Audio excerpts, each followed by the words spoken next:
পিছে দায় দুই দি মারে দে তুই তো আগে কাম সাইরা হইছ দুই রুজুর দে না রে এটা কারে জানি মুচ্ছে দে আমরা এসে দাঁড়াও দাঁড়াও একটা কামড় দেন হ্যাঁ এ হ্যালো খিদির বিদির ভাই বোনেরা আসসালামু আলাইকুম। কি অবস্থা, কেমন আছেন? নিশ্চয়ই ভালো আছেন। তো আমি আজকে কই আই পড়ছি বিয়াত, নিশ্চয়ই বুঝ জ্বালাইছেন।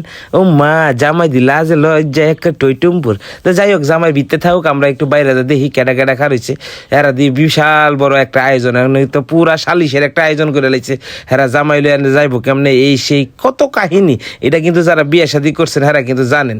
তো এই মুহূর্তে জামাইরে প্রথম অধ্যায় এটা কমপ্লিট করা হবে, মানে তার আঙ্গুলে এখন আংটি ফরাই দিয়া তাকে মুরগি জবের প্রথম ধাপে আগাই নিয়ে যাওয়া হবে। আর এই মুহূর্তে তাকে আংটি পরে নেওয়া হয়ে গেছে, আর সে এখন ইমিডিয়েটলি এখন বাড়াইয়া যাবে। বাড়ায়াত তার যে গন্তব্য, সে গন্তব্যে সে চলিয়া যাইবে। আর তারে নেওয়ার জন্য এখানে যে কত ধরনের কথাবার্তা হয়েছে, এগুলো যদি শুনতেন তাহলে ভাই পুরাই খিদির বিদির লেগে যেত। এখন জামাই আইটটা যাইব না সাংগারিতে যাইব না কুলো করে যাইব, কারা কি কেমনে নিব, মানে পুরা একটা খিদির বিদির একটা অবস্থা। তো যাই হোক, হেরা যাই ইচ্ছা তাই করুক, কাজ্যা কাজ্যি করুক, আমার ভাই খিদা লাগছে, আমি আর কোনো কথা নেই, আমি যাইতাছি গা। যাওয়ার মুহূর্তে এই যে সামনে যারা দেখতেছেন এরা আমার এলাকার ভাই ব্রাদার, এরার লগে আমি একটু হালকা পাতলা একটু আলাপ আলোচনা করে নিলাম যে আপনারা খাইয়া লাইছেন না না খাইবেন। হেরা কইতাছে আমরা তো এখন সিরিয়ালি পাইছি না। তাই বলছি তাহলে আপনারা একটু দাঁড়াই থাকেন, আমি আগে খাউনটা খাইয়া সুন্দর করে আয়া লই, তারপরে আপনারা গিয়ে ঢুকলেন। না হইলে কিন্তু আপনারা ঢুকলে আবার কিন্তু আমার খাউনরা কম হয়ে যাবো গা।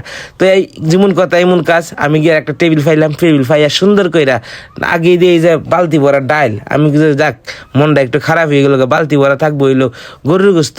তো যাই হোক, এই যে হেরা খাইতেছে, হেরা দিই 2 জন 3 জন সবাই মিললা। তো ক্যামেরাটা দেওয়ার পরে হেরা 2 জনে মিললাম মাস্টারে সুন্দর কইরা একটা কামড় দিয়ে দিল, কড়ের মোটর কামড়ে। হারে কি একটা অবস্থা। তো যাই হোক, হেরা যেহেতু বইছে, আমারও তো বোম লাগবো। তো আমি আপনার একটু চারিপাশটা একটু ঘুরাই মুড়াই দেখাই বিয়ার বাড়িতে কে কি করতেছে। তো বিয়ার বাড়িতে সবাই এখন খাওয়া লয়ে ব্যস্ত, তো আমিও সুন্দর কইরা এখন বসে গেলাম। বিসমিল্লাহ বিসমিল্লাহ কয়ে লাইছি, মানে জাপান ইঞ্জিন স্টার্ট হয়ে গেছে। আর জাপান ইঞ্জিন স্টার্ট হওয়ার পরে আজ প্রথম চালানি আমার একটা বাটা মাছ বাজাই দিল। তো আমি সুন্দর করে দেখলাম যে বাটা মাছটা আরামে দিলে খাই, কিন্তু না, হ্যাঁ দেখি এক ডাবুর গরু গোস্ত বানিয়েছে। আর গরু গোস্তের গন্ধ যদি আমার নাওয়ায় লাগে তাহলে আর বাটা মাছ আর যাই হোক এটা কিচ্ছু আর কাজ হবে না। তো আমি চিন্তা করলাম যে খাউন তো নষ্ট করুন যেত না, তো ইমিডিয়েটলি বাটা মাছটা সুন্দর করে এটারে ফিনিশ দিয়ে দিই। তো আমিও যেমন কথা এমন কাজ, আমি সুন্দর করে এটারে মুহের মধ্যে দিয়া চাবান দিয়ে একবার যা আছে নারী বুড়ি একবার সব ফিনিশ করে দিলাম। এরপরে চিন্তা ভাবনা করতেছি যে এখন শুরু করবো হলো গরুর গোস্ত দিয়া। আর গরুর গোস্তে যে ডাবুরটা ফুটছে, রুচিহীনতায় ভুগতেছি আমি। তো যাই হোক, এখন 2 নলা লওয়ার পরে ফুলাবাত আমি এখন খুঁজতেছি সাদা ভাত। সাদা ভাতটা আবার কোনটা জানেন, যেটা আমরা দৈনিক নিয়মিত খাই। তো আমি আর কইলাম যে সাদা ভাত যেহেতু আইতাছে, তুই আরো এক ডাবুর দিয়া যা। আরে আবার কই খুঁজতে যাবো, খাওয়ার সময় যদি আমি কথাবার্তা যদি আমি কই তাহলে খাওয়াটা ডিস্টার্ব হইতো না। তো আমি আর কইলাম যে সাদা ভাত উলারে কই তাড়াতাড়ি আইতো। সাদা ভাত উলা একবারে কথায় একবারে কারেন্ট চলে আসছে।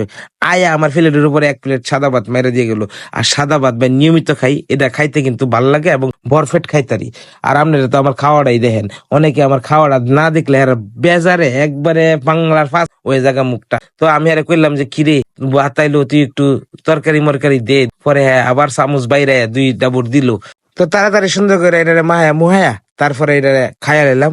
গরুর গোস্ত লইয়া সুন্দর করে মাহায়া লইয়া খায়া তারপরে মোটামুটি ফিনিশ বানাই দিলাম। এর ভিতরে একজনে কইছে বাবা কেমন আছে, আমি কিছু আলহামদুলিল্লাহ। এর ভিতরে আবারও বাদ দিয়ে গেল। এখন বাদ দিয়ে যে গেছে, এখন তো সৌরা লাগবো। আমি আর কইলাম যে দে 2 চামচ সৌরা দে। পিছে দায় 2 দি মারে দে, তুই তো আগে কাম সাইরা হইছ দুই রুজুর দে না রে এটা কারে জানি মুচ্ছে দে। আমরা দাঁড়াও আমি লিখছি।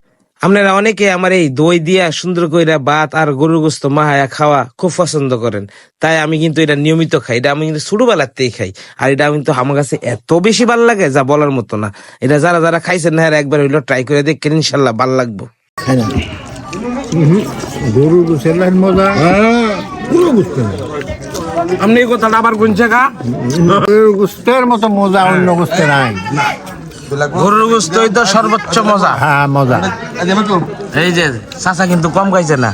আমার যে দাদি, আরে বাপ রে বাপ, আমি তো মাঝে মধ্যে কই লাইভে টাইভে আইলে যে আমার তো জন্ম আসলে এই দেশে হওয়ার কথা আছেন না, ও আর কথা আছেন ক্রিস গিলের দেশে। আমার দাদিরে যদি কেউ দেখতো, মাশাল্লাহ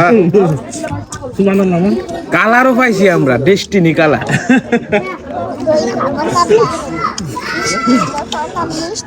তবে এই কালারের একটা সুবিধা কি, আমরা তো কালারটা ডিসকালার হইতে পারে, এটা ওই তো কাছে যাইতেছে ডিসকালার হওয়ার কোনো ভয় নাই না না ঠিক আছে এটা আমি রই তো গেলেও সমস্যা নেই, শীতে গেলে সমস্যা নেই। 6 মাস পর রোদে ফেলা তুলে এটা নষ্ট হইতো না কালার, বরং তো কালার আর চুক্তি করবো।